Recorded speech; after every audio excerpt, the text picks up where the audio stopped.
We might even get destroyed for me saying that. We're old. We can say it. Liar. If you catch me looking lovingly off to the left, Okay, that's cool. That's great. they need extreme something. That's for sure. Sometimes prison. No, I feel like we need to prepare better. I'm going to start bringing bourbon. Blah, blah, blah. All of those.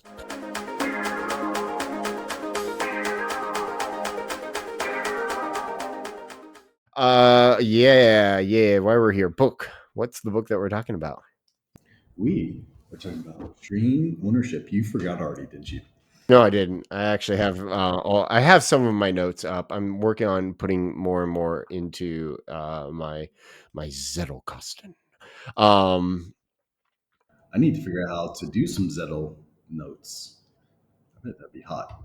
You just start. You should see my I'll show you my graph at some point right now. It is actually it's getting pretty crazy and it's cool.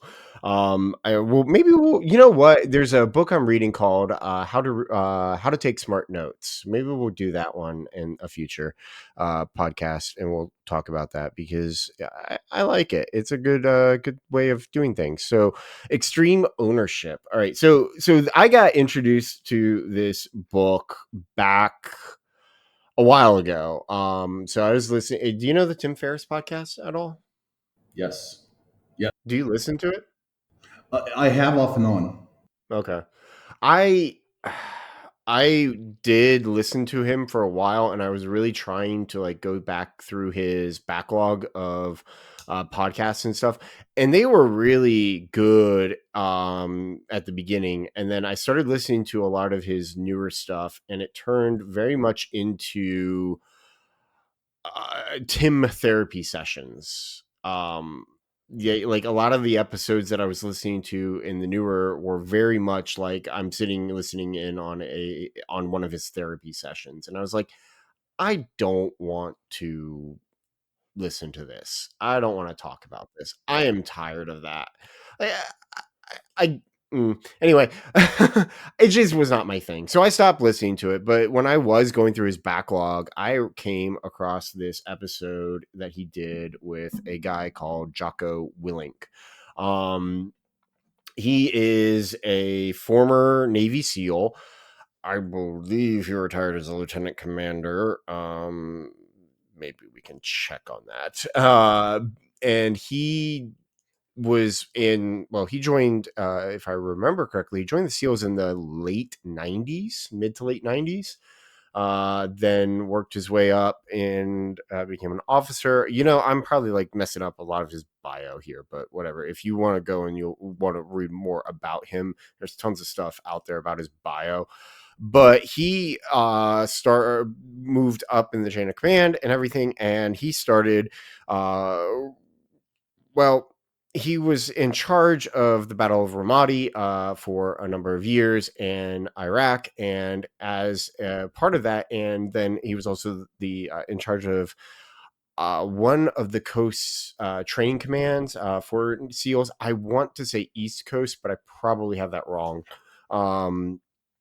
Where he was the whole point of what he was doing is sitting there and training SEALs for urban combat. Specifically to go over to Iraq and Afghanistan because there's tons of urban combat going on there. And while he was doing that, he developed a lot of these principles of leadership. And he wrote this book along with his friend and fellow co-CEO, fellow co-founder of Echelon Front. Echelon Front is his company where they teach leadership principles and stuff. And they wrote this book, Extreme Ownership. And I heard about it on Tim Ferriss's podcast, listened to the whole interview with him and thought it was awesome and said to myself, I need to read this book because I like it. I like a lot of what they were talking about. It's awesome. And so I read it and I started reading it and I introduced it to Phil. And Phil, what did you do? Did you read it or did you listen to it? I listen to stuff because I'm illiterate. Liar. So I like audio. Also, it's harder for me to get books. Like a $10 book in the States is like €30 here. Plus, I have to deal with customs. or learn how to read in Bulgarian, Which we just like covered why you hate dealing with customs. right? Which will probably be more difficult if any of that ever gets released. If they hear about it. And I hope they do, so they can learn how to correct their path and to become better, healthier people. Well, it sounds more like they need extreme ownership. They need extreme something, that's for sure. Sometimes prison. No, ownership would be great. Ownership would be great. And you know what? Um, well, there's reasons for that, and that's a whole nother discussion. But I mainly listen to. I do mainly do audiobooks, so sometimes I feel illiterate, and sometimes when I'm looking at a page, it's like, wow, how's that for a tangent? When I'm looking at pages, I'm like, books, but that's a different matter. So you listened to it, you enjoyed it. You told me that you listened to it twice. I did, and I'm going through about to kind of. I'm like third time, but you can't say you're listening to something a third time until you got at least a quarter of the way into it, because then you're just like skimming. But yeah, so had two really good listens. Enjoyed the book. Got more out of it the second time, um, and I'm assuming this third time I may more or less. The But they have a couple other books that follow on, and unfortunately, I listened to their next one, Dichotomy of Leadership, a little bit. So I'm going to try not to mix up too much of that. I really want to lead that listen to that, or listen or read. It doesn't matter. Like I think that that one sounds like super interesting to me because I um have it's I don't know. I like a lot of his leadership stuff, which we're gonna get into here in a minute. About or we'll start getting into because this is this is a really good book, and there are so many lessons from it, and it's awesome. Like I don't know. But I want to go and read his Dichotomy of Leadership, and then he has another book called Leadership and Tactics, or Tactics and Leadership. Tactical leadership, I think. I'm not sure, but something like that. It's really good. You know, like, I feel like we need to prepare better. Well, if we do, we're going to get too far ahead of ourselves. No, that's the other thing. Like, you know, if we prepare, this is more going to turn more into like This American Life, where it's all very um, stilted and formal and not us. If we do that, I'm going to start bringing bourbon, just because bourbon looks sophisticated, I mean, you know, it is sophisticated just for appearance. usually. It's such a really okay. So let's dive in and dive into all of this. It's really interesting because first off, I love the structure of the book. I don't know if you paid attention to it, but there's what 10 chapters. In the middle of a section now, they have chapter 10. His other book is Leadership, Strategy, and Tactics. That's the other one. And it's like one of those field manual things where he's all very much. Hold on. I'm gonna grab my hard copy. You and your liars. I see 8 chapters, 9 chapters, 10, 11. There's a couple bonus chapters in there that go into the next book. Yeah, the 12th one is definitely into the next book. All right, so I like the structure of it. Okay, first off, let's start there because I don't know about you. One of the All right, so there are a lot of services out there now where they try to distill the points of books down into like 10 bullet points or 10 or 5 bullet points, and that's it. Like, okay, that's cool, that's great, but the problem I have with those types of with those is those bullet points don't stick. Like, they just don't. Okay, you can sit there and you can read all of the bullet points that you want, and the lessons from those bullet points aren't really going to stick with you. And the reason why that's the case is, and there's like tons of people who talk about it. The reason why that's the case is because there is no context around it. And what you need to understand, like what you need is to understand the context behind the bullet point for that bullet point to like sink in and just like, soak into your soul. It's hard to master bullet points. A parable Yeah. can really get into your heart. Well, see, and that's exactly what I'm getting at is it's when you buy a book, especially a nonfiction book, you're not buying the book for the bullet points. You're buying the book for the anecdotes, or as you said, the parables. Um, and that's why you're buying them, and that's why I like the structure of the book, because when you start reading a chapter, all of the chapters begin with some story from Iraq, which is awesome, because then he's like showing you, he's basically walking you, he and Leif, because it's both him and Leif, they're walking you through how did we come up with this principle, and how did we figure it out, and how does it like apply, and how does it work, and then they introduce the principle to you in detail, and then they show you how that applies to business, and how like that can apply in your everyday life and stuff. I love that. I think that's awesome. It's just one of my like, I think more authors could take lessons from that. So Yeah, I agree. I like how raw it is, and how I don't know if you want to, you could call the anything these men have been through is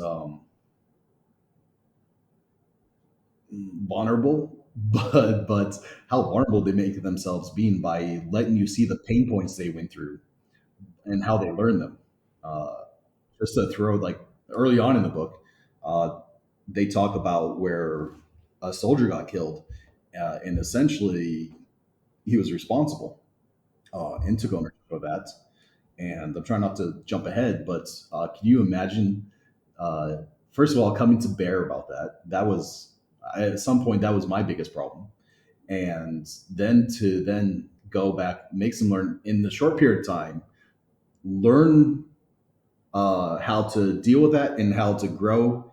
let's see, like, so that's the first thing that really strikes me about the book is just the structure and everything. And I like that. It just was really good. And a lot of it is goes back to what you said about parables, and parables being such an important part about how we learn. And that's, I mean, these aren't parables, but they are, in the sense that they all teach a lesson and everything. So let's actually dive into that story that you were alluding to with why this all came about. And I've heard it a couple of times. I read it a couple of times. It was it. We don't want to go like, let's spoiler alert for the book. Let's just put that out there. There's always going to be spoiler alerts. Like, we're not going to hold anything back. I just want to talk about these books. Yeah, if you didn't read the book at this point, like pause this, go listen to the movie, watch it, whatever, and then come back. Good luck. No spoiler. I mean, all spoilers all the time. Along with the whole, this is not for little ears. Yeah, not for little kids, and our title should be spoiled. Oh, yeah, because you are spoiled with that big screen.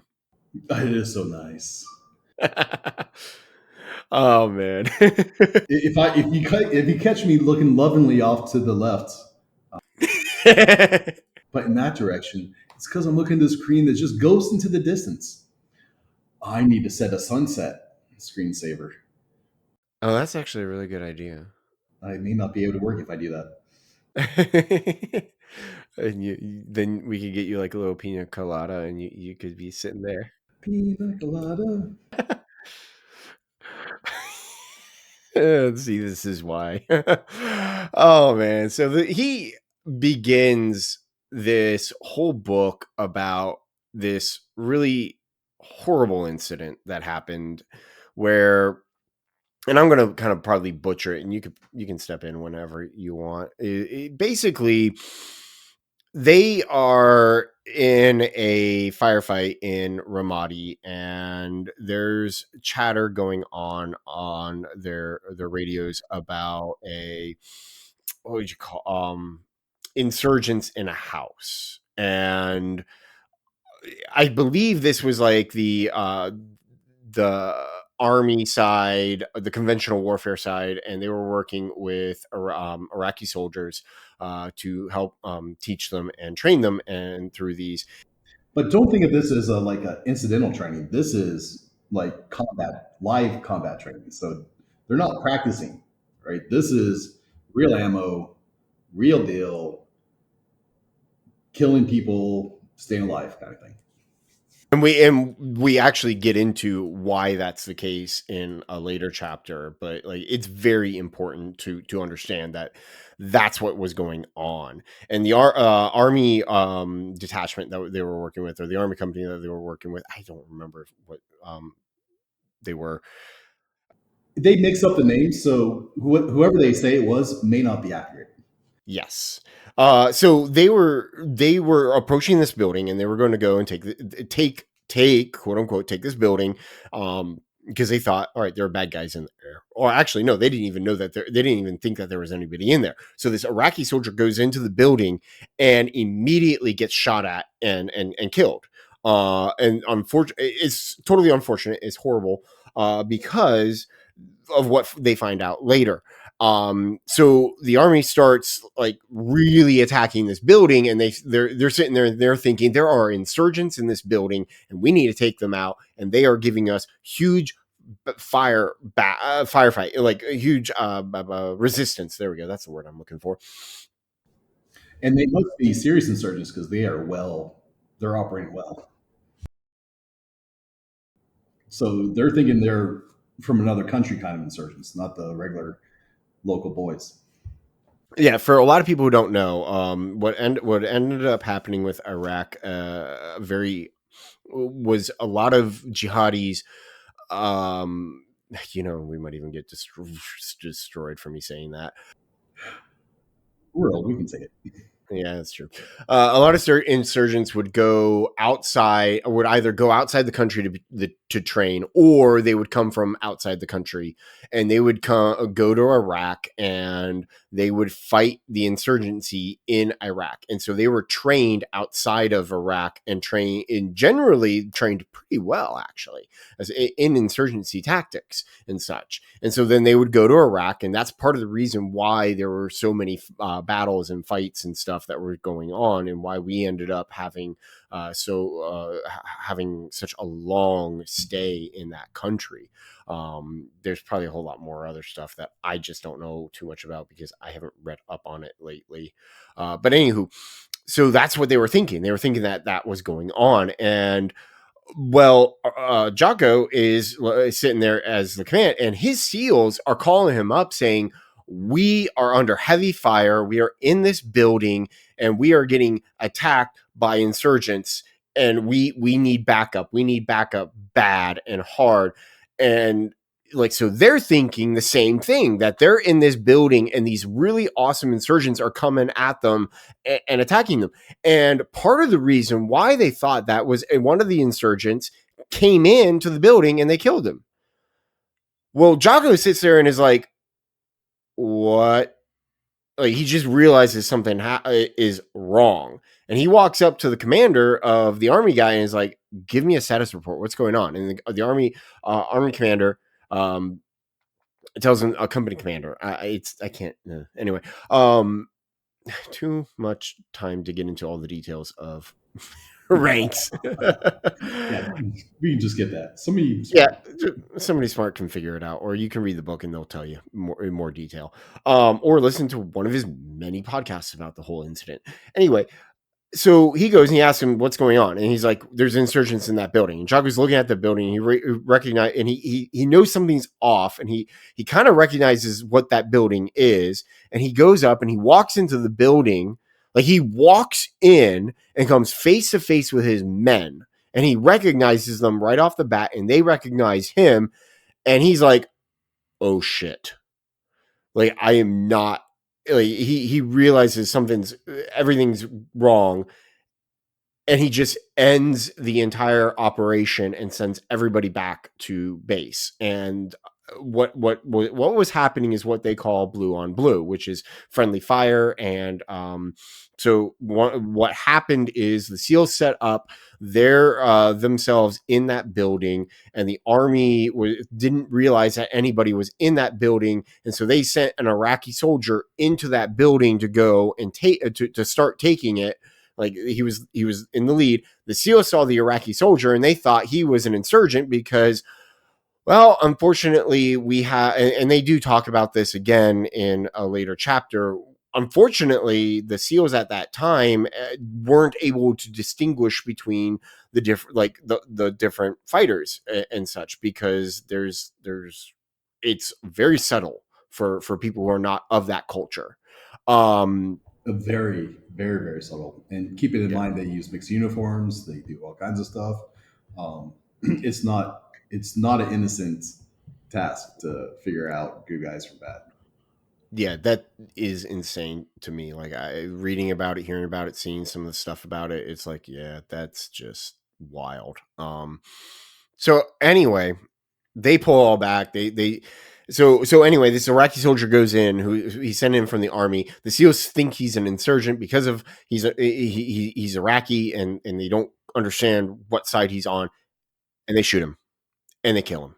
And so then they send so then because they shoot him, the army thinks, oh, insurgents. So now they have to go and they have to fight that building and everything, blah, blah, blah.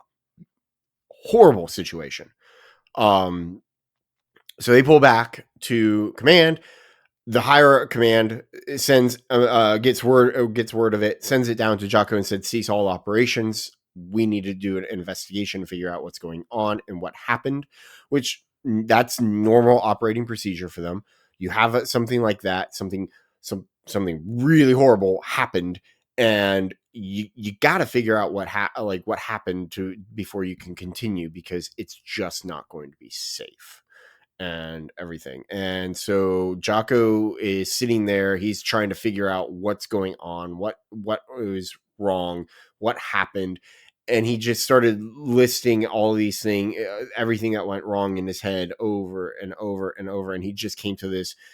He says it's a sudden realization. I kind of get the feeling that this is something that he was probably trained to do, because that's kind of how you train people in the military. Like, you're trained to take responsibility for your actions and everything, and trained to take responsibility for the things that you do, particularly at the lower levels. Because if I remember correctly, Jocko went in as a enlisted man and then went through OCS to become an officer shortly after 9/11. Uh, if I remember correctly. I could be off base on that, but so I think this is something that was kind of just brewing in his mind for a while, and he just kind of came to the realization that this is nobody's fault but my own. And the company, or not, so high command, the higher command structure, their his bosses and their bosses all come to his base, and they're there, and they all get into a debriefing room. All the SEALs get into the debriefing room, and Jocko comes in, and he has this really dramatic scene in the book, and usually when he tells the story, where he's like, all right, whose fault is this? And one SEAL raises his hand. One after another raise their hands, say it was me, the radio guy, the guy that shot him, the map guy. A lot of people standing up, taking responsibility, ready to throw their career out the window. Yes. Yep. And Jocko tells all of them, you're wrong. And every one of them's like, huh? What? Huh? It's like kind of like one of those situations where, like, I put myself in that in the shoes of the SEALs. If my boss came in after some really big disaster happened, and he's asking, well, whose fault is it? And I sit there and I say, well, it's my fault, and I could have done this, I could have done that, and he says, nope, you're wrong. I like how you throw that out there because essentially they're talking about murder, right? So these guys, generally good, tough guys, right? Good spirited guys, though, are all in their minds like torn up about what happened. And you got to, so we kind of got to keep in perspective that we're not talking like an accidental discharge or somebody fell off and got hurt. We're talking somebody murdered somebody, right? And the guys that did it really feel that reality. And they're sitting there, like in their mind, they're in the fight. They're probably still in the fight with their emotions, right? So they're standing up and they're taking and owning this ownership. They're not just saying, "Yeah, I messed up the meeting and the lights were left on all night because I forgot to do something." They're feeling the full weight of this. And when Jocko comes and says, "No, you're wrong," they're emotionally confused because they know they're not wrong, right? So I just wanted to throw that out there that there's a lot of raw emotion that we're just blown by, and it's blown by in the book. What? Oh yeah, completely. That's the other aspect, or one of the interesting things in it. And I wonder if they did that to kind of just spare the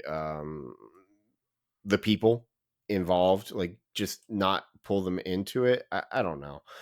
It, but you're 100% correct, because like these are people who, yeah, they're trained they're trained killers. Let's put it that way. All right, like there is that awful reality of war fighters, that war fighters are trained killers. Now I don't want to get into the whole stupid discussions and stuff about that, but the point is that they're trained to shoot and trained to kill, and they're trained to separate themselves from the enemies and stuff. So when you sit there and you think about that, kind of the way that you're pulling it out, you're sitting there. At first they shoot someone and they're like, okay, that's an enemy. They know how to deal with that because they've been training themselves to deal with that. And then when they realize it was an ally, they're not really trained to deal with that very well. So it's all of that is just insane, like insane emotions and stuff. And so going back to like all that confusion and stuff, thinking about that, like I can't imagine the tension in that room when people are telling them you're wrong. It's like, what are you talking about? Like for me, it would probably, like in a normal everyday office situation, if we were to, if like a boss was to come to us and do that to with us, there would be a little bit of relief, because it would be like, oh, my boss recognizes that, or I'm going to keep my job, essentially is what that comes down to. Totally different situation for them, because there's a ton of other issues that are going on. So the tension, the confusion, and everything, and like the way he tells it too, like he could tell his bosses were kind of getting onto the edge of their seat, because they're like, where is he going with this? What's he doing? Because usually what I suspect is that situations like that, the guy in charge on the ground is trying to pass the buck as fast as possible because he wants to keep his job. That's what I And suspect. I've known commanders that would and have done that. Okay. I'm kind of, you want to. No, no, no, I don't want to. All right, Yeah, all right, all right. Darn you know, it. it's okay. I'll get into it a little bit. Um, Careful, just like keep it. I don't want you. very, very, very much. The you know, they need to. There's a couple of ways to look at it, right? Do they get rid of the lowest common denominator, or do they do something that's going to affect their career, right? And it's hard for any level commander to do that. Um, and just the metal that it takes to really, because keep in mind, this man's looking at probably a dishonorable discharge after everything he's done, after all the pain and work and suffering that he's been through in his training, in his career, all the people he's helped. He says it. Everything I did was for nothing. Everything he did was trash, and his name and family is now mud, and he's probably looking at dishonorable discharge, along with every other man that spoke up. There's not a lot of generals that'll do that. Dive into like what? How does a dishonorable discharge affect your life after the military? So if you were looking at any kind of pension, I think it's gone, right? Any kind of disability, any kind of stuff. If you want to, it's like you're, it's, for a lot of people, it's worse than going to jail for a crime, right? To being convicted of a crime. Like, to a lot of people in the sector, businessmen will say, okay, it's easier for me to deal with a criminal than it is for me to deal with somebody who's honorably discharged from the military. There's a huge stigma on it. A lot of doors close to you, like just yep. And it is if you were dishonorably discharged, and like you can I've known a few people who have done this. You can fight it and you can get it overturned, but you have to understand how rare that is. It's like 1 in 10,000 type situation. It is so rare, and you have to have a huge, like really good, strong reasons for it. And you have to fight and fight. Yes, that's the other aspect. Like you have to have political connections. It's pretty like it's bad. So the gravity of the situation is there's nothing good that's going to happen here. There's just nothing. There are no good options. And so what ends up happening is Jocko's standing there and he's telling all these guys, no, you're all wrong, you're all wrong, you're all wrong. The person who is responsible, the person who is at fault is me. And it's kind of like one of those Dwight Eisenhower, the buck stops here type situations. Like it's a that is such like like such a minimization of what he is doing, but it's a good point in that all responsibility for that operation fell on him and him alone, and he accepted that responsibility, and he told his guys like, I am the one who's responsible for it. I'm the one who should have done this. I'm the one who should have done that. Whatever you did wrong doesn't matter. I mean, it matters. It's because of me. That's exactly what I was getting at.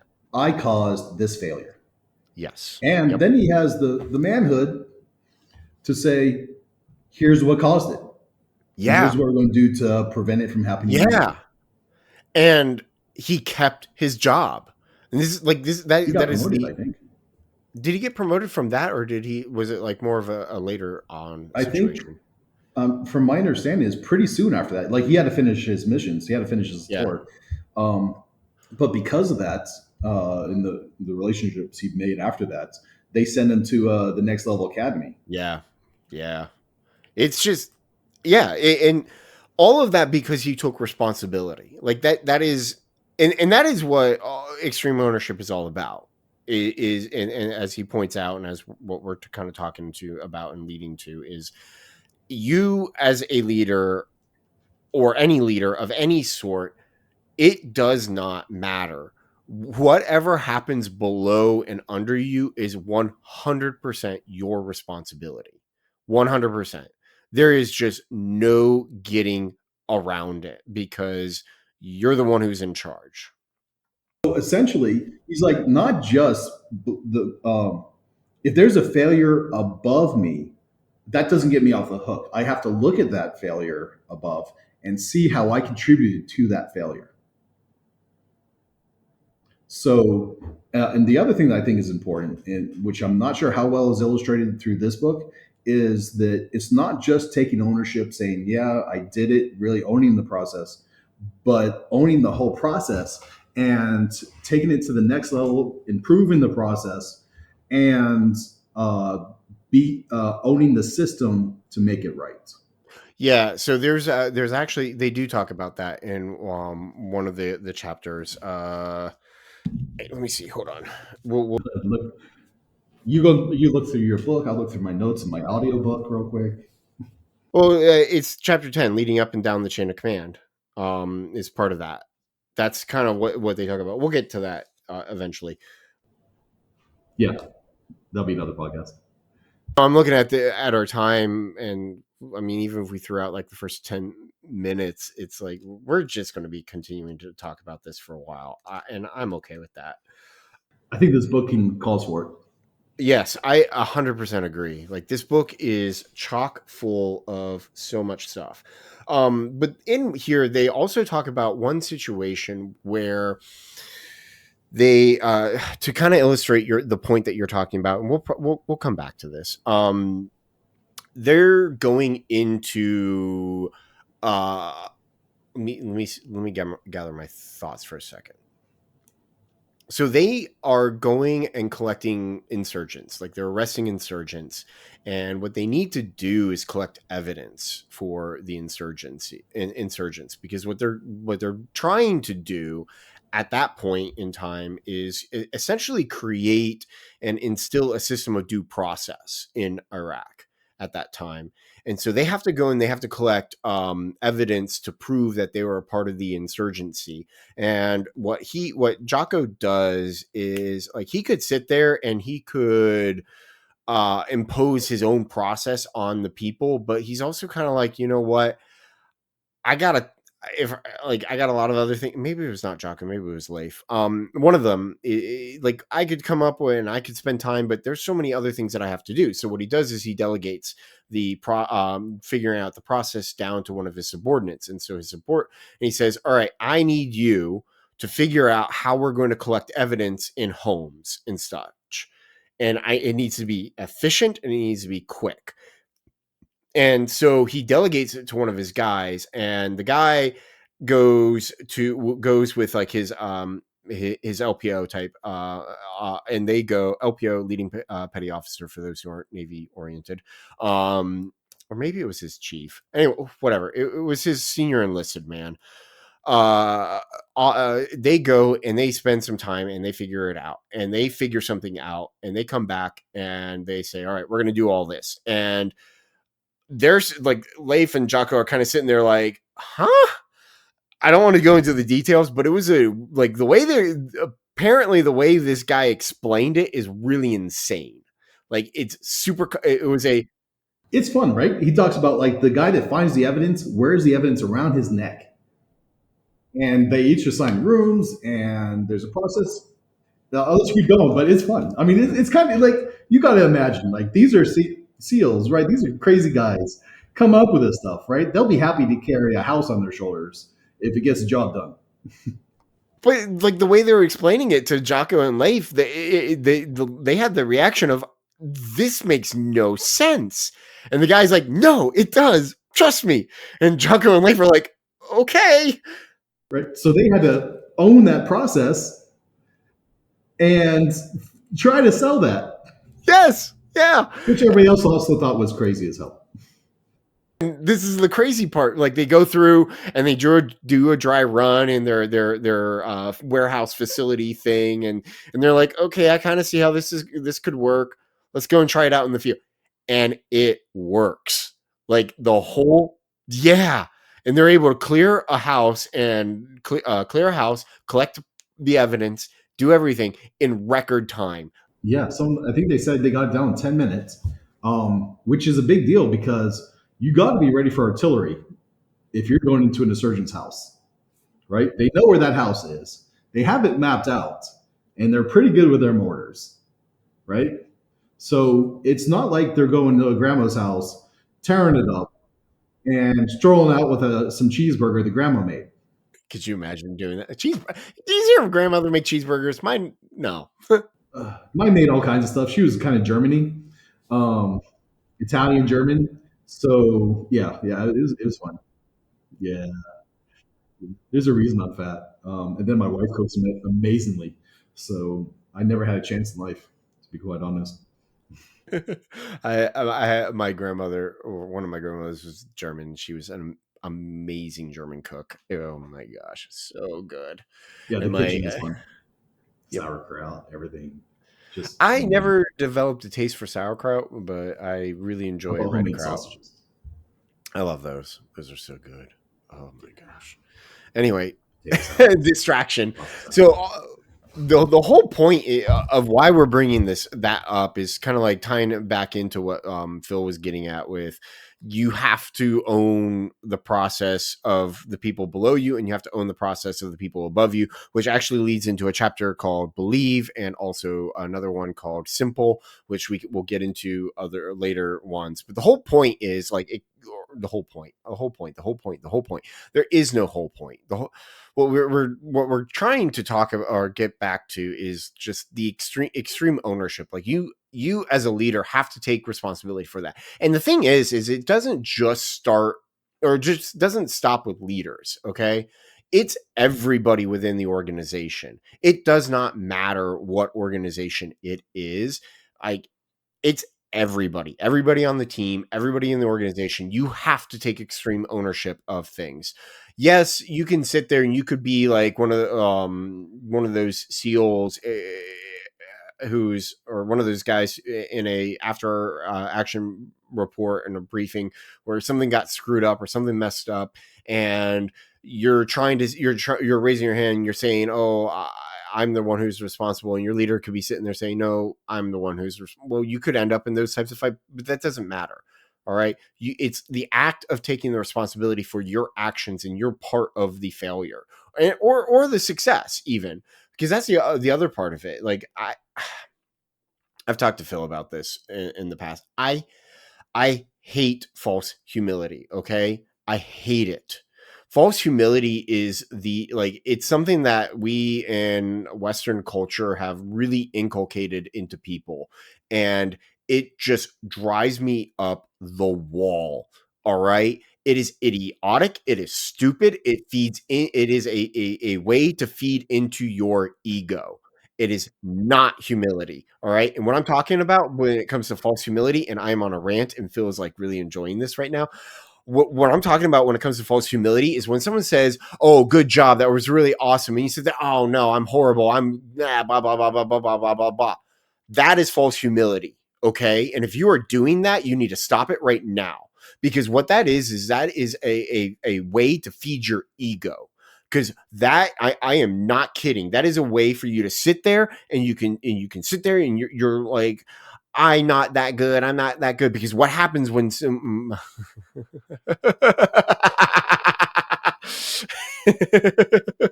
um anyway, you need to see the video to understand why I'm laughing at that. Sorry. You broke my rant. I warned you. I warned you ahead See, of time. see, this is why I like Phil. This is why I am we're doing so, this. so humble and beautiful. And I have such good hearts. And those kids that I ran over in the driveway, well, they were breaking the law Yes, because they're they not should have allowed to been be on your on the sidewalk. Yeah. Yeah, but like But I I did hate. stop for the puppy. Well, you know, Sorry. puppies are so Puppies, much more worth it. innocent, I actually have virtuous. I have a horrible story about running over Uh-oh. something. Oh, no. I'll tell you later. All right. So Sorry. it was not a puppy, and it was not a cat, and it was not a kid. Then the rest doesn't matter. Yeah, exactly. Um, but false humility drives me nuts because it comes in when you're sitting there and someone's giving you a compliment and you say no and you count and you go and you contradict that compliment because what happens? What's that person's reaction? That person's immediate reaction is to give you another compliment. And so you and sitting there and downplaying their compliment is how you feed your ego because I guarantee you feel good about the first compliment, but then but then you're feeling guilty about feeling good about that first compliment because so then you go and you discount that compliment in order to get another compliment. Double up on it. Double or nothing. Yes. And that is exactly what is happening and going on in your head when you are doing that. It is not conscious. I know it's not conscious. It's subconscious. And a lot of it is because we've taught people that they shouldn't take pride in their accomplishments and pride in what they do. And it's just so when someone gives you a compliment, when someone sits there and says you did really well, your immediate response is thank you. And that's it. You end it. That's humility. Well, there's a twist on this, right? There's the version of this, and then there's the other part where it's like, no, I appreciate the compliment. It's really the guys that worked hard. It's these men that did the job. It's these girls that did the job.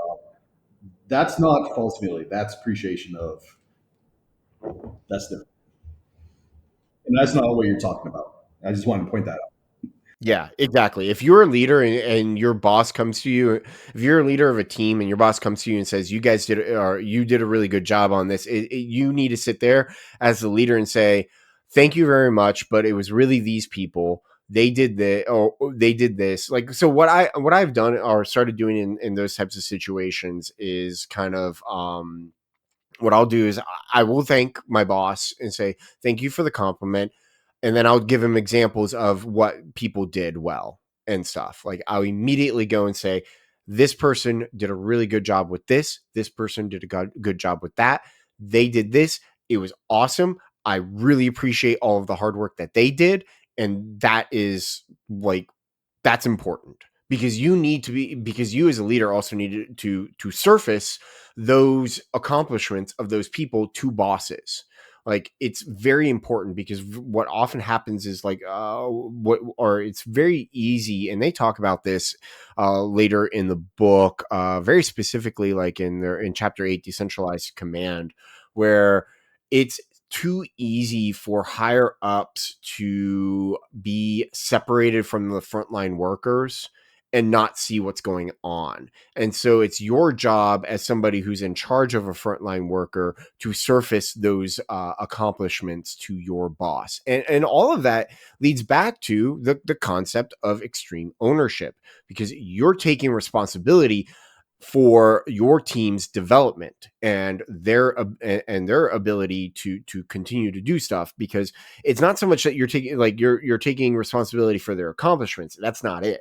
You're taking responsibility for their development by saying, okay, they need to be given the kudos of this in order to become better, because or to move up and to move into a better position in the company. And I need to surface that to my boss so that my boss knows that this is somebody who's ready for the next step, things like that. So Yeah, and the boss is going to appreciate that if he rises you up, right? Because all boats rise. Sooner or later, he has to replace himself if he has upward mobility, or even if he cares about the mission. Sometimes he doesn't want to be where he's at forever. Some people would be surprised.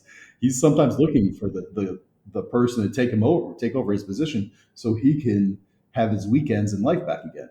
But for example, so that's chapter 1 of this, is extreme ownership and just taking that. And so really the concept is essentially just take responsibility. And it sounds simple, it sounds really awesome, but it is such a hard thing to do, especially when you are someone who has not, and these people are out there, like who has not taken responsibility for anything in your life. Like, holy cow, that is such a hard, it's a hard thing to do. Like, I'll dive into this anecdote. My parents were in law enforcement, or I should say criminal justice. And one of the things that they have found, by they, I mean the like prison psychologists and probation officers and anybody who's trying to help criminals transition from the prison world into the normal world and become a quote unquote productive member of society. Like what they have found is a lot of these people do not have the, this is going to sound weird, but bear with me. They do not have the capacity to take responsibility for their actions. even if they say they do, a lot of them will talk a really nice conversation. And this is, if I go into this, there will be no other show. But a lot of them will really talk great, colorful stuff, and it's all BS, and they know it, and they're used to this triggering people, and still never really accepting responsibility. and it's like from a young age that that's what they were taught or they found or things like that. It's like the culture that they were in, or because they were doing something wrong at some point in their life and they just started like working and working and working, and then they eventually just ground it out of themselves that they just don't know how to, like, they can't take responsibility. So one of the big huge things that they have to do, the people who are trying to transition these criminals into normal society again, is teach them how to take responsibility for it. One really cool fact is how you teach people. One of the big, most successful ways to teach people responsibility or to take responsibility for themselves is to give them something to take responsibility of. Or so things like there are many prison systems here in the US that use puppies as an example. They will you have to be a good upstanding prisoner. You have to be in good standing, and if you step to be even considered for the program usually, and when you get into the program, you're given a puppy and you have to take care of that puppy. Every aspect of that puppy's life is your responsibility. And so by them going and taking the responsibility of this puppy's life, they learn responsibility. They learn all of these things. And if you step your toe out of line, even just a little bit, that puppy gets taken away from you, just gone. And it's super effective. And it's not just puppies, it's other things. Like here in my state, one of the things that our prison system does too is a lot of prisons are they have farms. They're essentially quote unquote farm prisons. But that's like teaches them responsibility. Or they go and they work on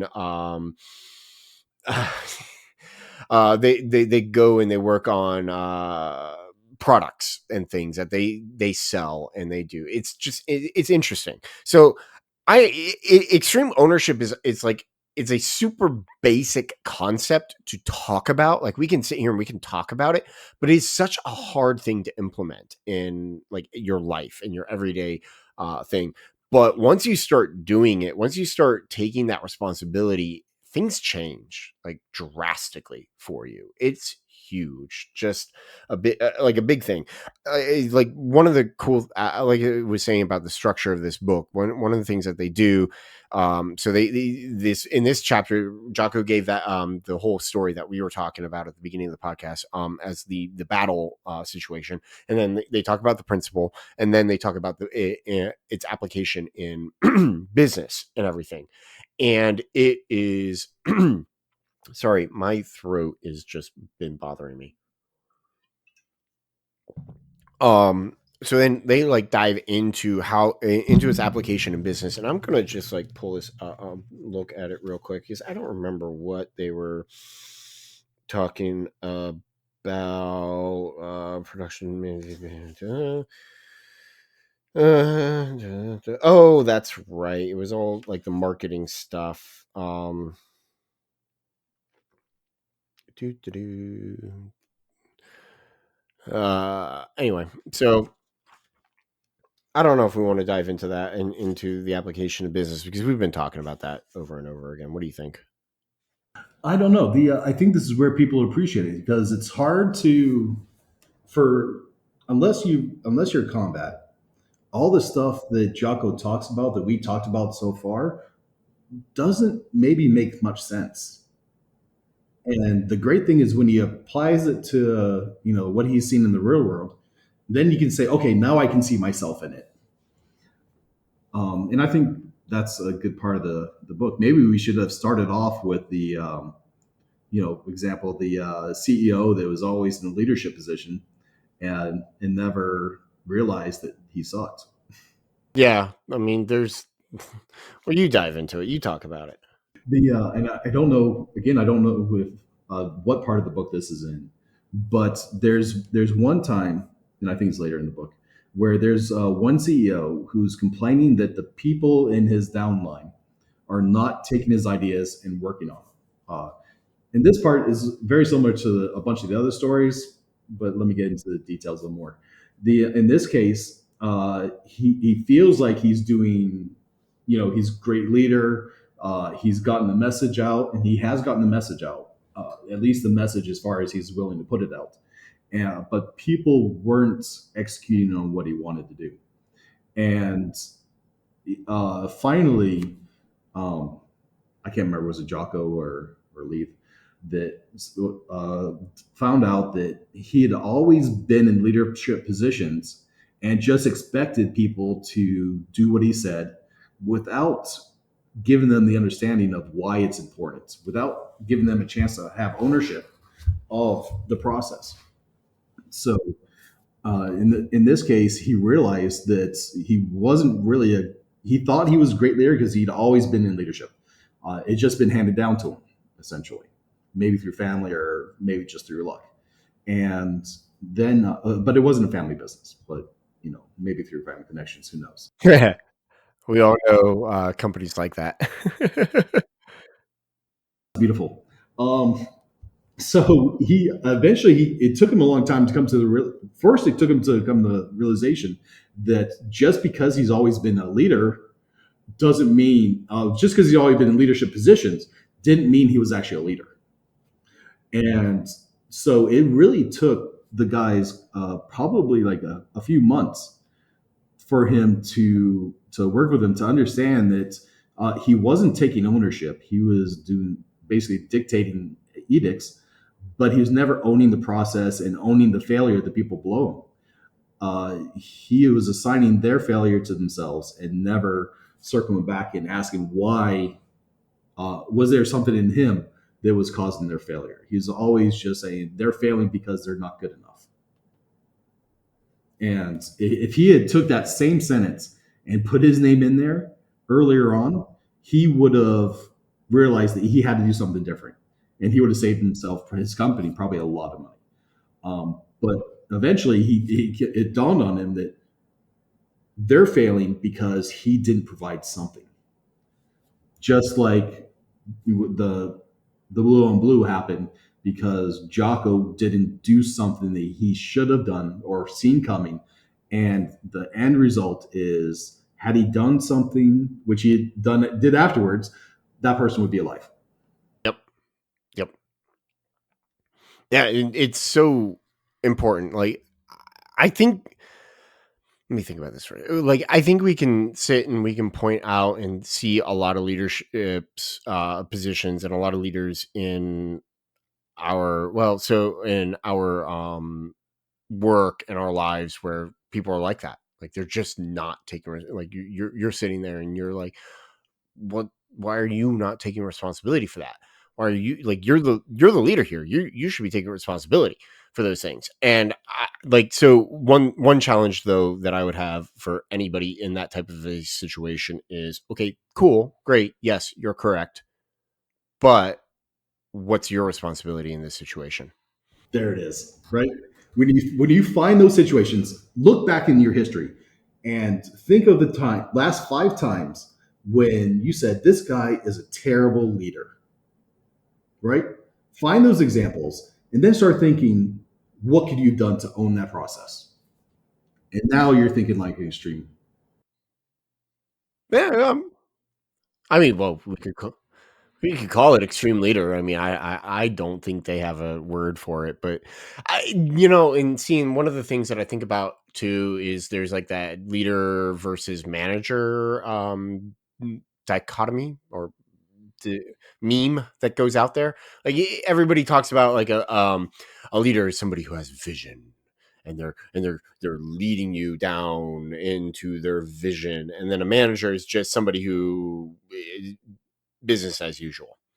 Like, yeah. So what's the difference between the leader and the guy that runs the cult? Oh, um, yeah. Maybe, I'll take that back. Let's ignore that for now. I was gonna say maybe we should explore cults on another episode because I don't know right now. I have to think about that one. Right, right. I'm going to get my mind map out and start playing with that one. Yeah, there was that. All right, I don't want to talk about or dive into it because we're gonna go into a really crazy tangent. Oh, I was just reading up on a modern day cult recently, and it was just like, whoa, ooh. Yeah, it was. bad You ending still for have those? well. That's awesome. Oh yeah. Oh, in this cult that I'm talking about, it's still going on. Oh Even wow. though, yeah, they're in.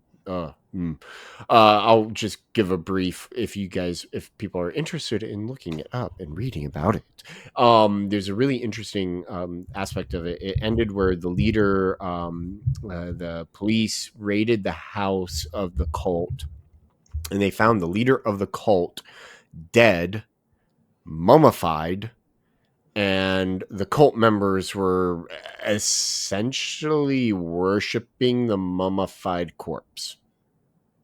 Yeah. Wow. Yeah. Waiting for resurrection or what? I don't know. It like in but the cult is still around and still happening and still going. It's just weird. It's so weird. Great leader. Good job. Passes vision on. Definitely doesn't Her sound like a manager. her female. It was a female. Which that was the other aspect of it. Most cult leaders are male. This person was a female. So yeah, it Wow. was wild. Anywho, and so anyway, don't want to belabor that because maybe, like I said, maybe we'll talk about that at some point. All right, so we are like, I think we've gotten down to this, and I think Phil asked like the really, or pointed out the really good point of like, where are you? Hmm, Man, I wish I wrote it down because you put it so well. Um, just Give you the the whole 5 people that can make you nuts because they're terrible leaders, and then look at yourself. yeah, that I think that's the key takeaway. Because we'll go and we'll probably read and talk about Ryan Holiday's "Ego is the Enemy." That book is huge. Who? I'm gonna have fun playing Because devil's advocate with that one. oh yeah, no, I think that's a very good one to play devil's advocate for. I mean, I'm no Ryan Holiday fan. He kind of went off the rails. Anyway, It yeah, does. and it's sad. But his Stoicism trilogy is fantastic. Fantastic reads, and I highly recommend them for anybody. But anyway, so that's it. Well, that's where I'm calling it today. That was chapter 1. I mean, just think about that. Like, we've talked for over an hour about chapter 1, and if that just is any indication to you about how good and chock full this book is with information and details and things like that, then go and pick up a copy and listen to I it think this because was or not even a read it. good depth into it. This was like our No, 5 points. Like this is our yeah, summary. yeah. Because we're gonna keep going with extreme ownership in other episodes because we got some really good ones. Like, I love chapter 2. I think chapter 2 is just amazing. As a preview, it's no bad teams, only bad leaders. Is this Team Q and Team Oh, 6? Or Team yes 2? and no. I think it's something else. It's I got a review. Let's leave that for later. Yeah, it's so good. It is just awesome, and I mean, I love a lot of the aspects of it of this book. Like, I love chapter 3, believe. That's a really important one. Which is, it's all about influence. I love chapter 6, which is simple. As Phil knows, I'm all about simple. Um, You have to be right. The simple yes, people. yeah, it works. It's good. So I'm anyway. not like your puppy from prison.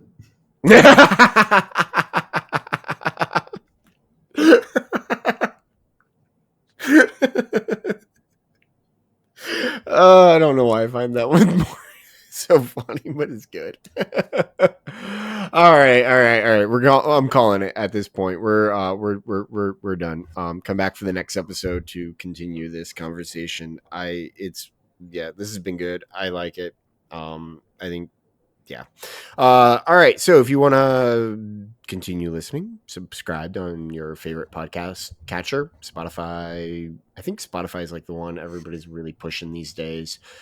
Spotify, Apple Podcasts, blah, blah, blah, all of those places you can go. If you want, you can find links and stuff in the description of the episode of where to find us. We're still working on some of that stuff, so by the time this gets up, those links should be available for you to look at and play around with. We're going to be working on trying to get a little community together where you can come in and interact with us too. That'll be fun, I hope. We'll see. We'll see. After Yeah, this, we're gonna maybe have some haters. I think we're going to have haters no matter what. And you know what? I Yeah, just don't care. bring it on. I love it. Ciao.